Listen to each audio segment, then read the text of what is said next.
18 বছরের আগে বিয়ে নয়, কিন্তু 18 বছর আগে প্রেম করা যাবে। বর্তমান 18 বছর আগে বিয়ে করা যাবে না, কিন্তু প্রেম করা যাবে। কিছুদিন আগে ফেনীতে সম্ভবত একটা কমিউনিটি সেন্টারে বিয়ের অনুষ্ঠান, ওকে রেডি, সবকিছু রেডি, ম্যাজিস্ট্রেট গিয়ে হাজির, বরকে অ্যারেস্ট করে নিয়ে যাওয়া হয়েছে। কিন্তু আমার ওই ম্যাজিস্ট্রেটের কাছে প্রশ্ন আছে আমার, যখন বিভিন্ন পার্কগুলোতে, বিভিন্ন স্কুল পার্কগুলোতে যখন অবৈধ প্রেম ভালোবাসা করা হচ্ছে, যখন একটা তরুণ তরুণী যখন প্রেম করছে, কয়জনরা আপনার ধরে জেলখানা নিয়ে গেছেন? 18 বছর আগে হয় নাই, বিয়েগুলোকে ভেঙে দিচ্ছেন। কত কষ্ট করে তার মা বাবা, কত কষ্ট করে মাথার ঘাম পায়ে ফেলে ছেলের বা মেয়ের বিবাহের আয়োজন করেছেন, সে বিয়েটা ভেঙে দিয়ে ছেলেকে অ্যারেস্ট করে নিয়ে যাচ্ছেন। আবার যে ইমাম যদি পরে ইমামকে অ্যারেস্ট করা হয়। আজকে বাংলাদেশে ধর্ষণ বৃদ্ধির এটা অন্যতম একটি কারণ। আজকে যারা এই কথাগুলো বলেন 18 বছর আগে বিয়ে দেওয়া যাবে না, আপনার মায়ের বিয়ে হয়েছে কোন বছরে জিজ্ঞেস করে দেখবেন। আপনার বাবা আপনার মাকে কত বছর বয়সে বিবাহ করেছে? যেই ম্যাজিস্ট্রেট অ্যারেস্ট করেছেন, ওনার কথা প্রশ্ন করতে আপনার বাবা আপনার মাকে কত বছর বয়সে বিয়ে করেছে তালাশ করে দেখেন।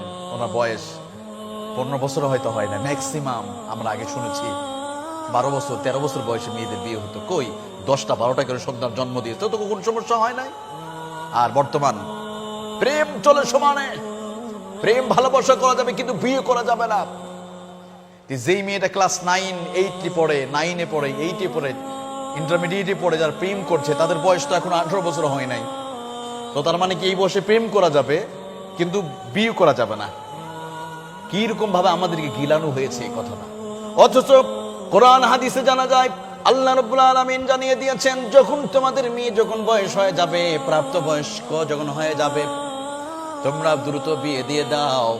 কেন? বিয়ের ভিতরে আছে বারাকা, বিবাহের মধ্যেই আছে বরকত। বিবাহ অন্যায়, অশ্লীল, দুরাচার, পাপাচার রাস্তা থেকে তরুণ তরুণীদের রক্ষা করে। যেই সমাজে বিয়েটা কঠিন করা হবে, ওই সমাজে দুশ্চরিত্র, লম্পট চরিত্র মানুষের জন্ম বেশি হয়ে যাবে। যেই সমাজে বিয়েটাকে কঠিন করা হবে, ওই সমাজে ধর্ষণও বেশি বেড়ে যাবে। আজ থেকে 20 বছর আগে, 30 বছর আগে এমন কোন বাংলাদেশে আইন ছিল না। 30 বছর 40 বছর আগে মেয়েদের বিয়ে হয়েছে 15 বছর 10 বছর 12 বছর বয়স। তারা যদি 10টা 12টা করে সন্তান দিতে পারে, এই বর্তমান সময় ইহুদি খ্রিস্টানদের এই পদ্ধতি কেন আমাদের সমাজে চালু করতে হবে? এইটা কারণে একদিকে যেমন হত্যারা হাজানি বেড়ে যাচ্ছে। কয়েকদিন আগে যে মেয়েটাকে হত্যা করা হলো ধর্ষণ করে, হীরামণিকে, তার বয়স কত ছিল? ক্লাস 10 পড়তো।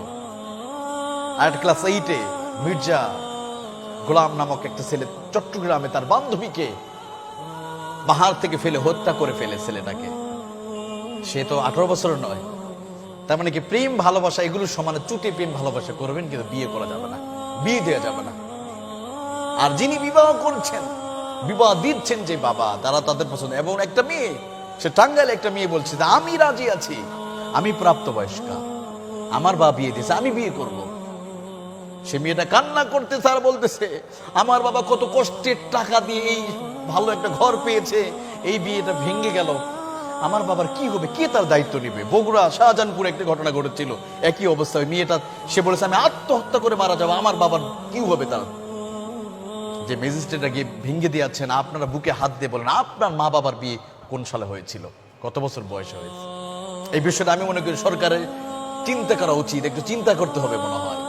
যদি অশ্লীলতা, জিনা ব্যভিচার যদি বন্ধ করতে চান, বিবাহটাকে সহজ করে দেন।